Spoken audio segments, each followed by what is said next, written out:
Hello mga idol! So welcome back to my vlog. It's me again, Mimi! So for today's video mga idol ay maglaba kita kay duro ng ating nalalabahan nga natipon sa pera kaadlaw. So mga idol, nag-aimpisar gali ako maglaba digya sa gwa. Kag digya ako naglaba sa gwa kay para masirak-sirakan man kita kaadlaw no. Kag para samtang nagapanglabada kita makakita kita dyan ka mga manok, pato,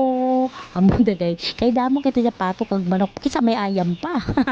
So mga idol nagapamanlaw taran dyan gali no baw apirag lagi ka palanggana nagamit ko kay duro manata lalabhan. Hala sige tuwad-tuwad samtang kapamanlaw mga idol ang adlaw kanami kita na sa adlaw subong no tanawang mga kalangitan kasana gid mga idol gulpi lang tanagali nagdura ang tubig wala taman ta magbalik ka tubig kaya iti samtang naghalat ako kang tubig ginbidyo-bidyuhan ko ani amon ni mapato manok naman nga berelang kag amon nga ayam nga si Zelda nga duro ana nga bata kag aman nga pato nga gusto-gusto gid magsirib sa may laog kag nag-abot ng gali mga idol ang akan mais nga ginpabakal kag mga idol magsampay ra kita no mayad lang wala nahulog pa kundi bedlayan tani magbanlaw liwat kag mga idol gimbalikan ko pagid liwat ang isang kapalanggana nga inog sampay ko man kag mga hangar nga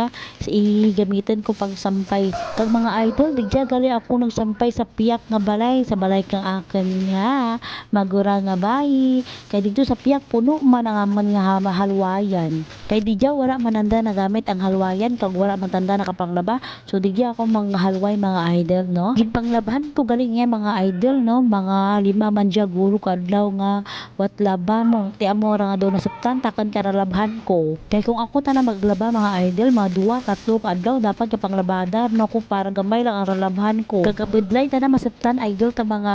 ralabhan kay babudyan gitimo ko panglabada at pagkaperak adlaw kag mga idol nagabot ra gali si Banban mahalin sa eskwelahan kay nag-eskwela matana kadya nga adlaw hambal ko kana panaw ilis lamang rento kag ibatang imong pag sa silid balay kay tapuson ko pang akin nga mga hinaluway nga dya kay duro man ang ating gilabhan so by the way gali mga idol no mamangkot lang ko kung taga-diin ka mo or kung diin kalabot ang akin nga video para mamanaan ko man kung taga-diin ka mo kag kung taga-diin ang akin mga followers kay kung makita ko idol sa dashboard ko no dolaban kita na ang non-followers ang nagalantang ka video ko kag naga-likes kag naga-comment sa akin nga mga video so duro-duro gid nga salamat mga idol sa pagsuporta sa akin nga content be consistent lang mga idol sa pag-upload sa atin mga video so thank you so much for watching and see you in my next vlog goodbye.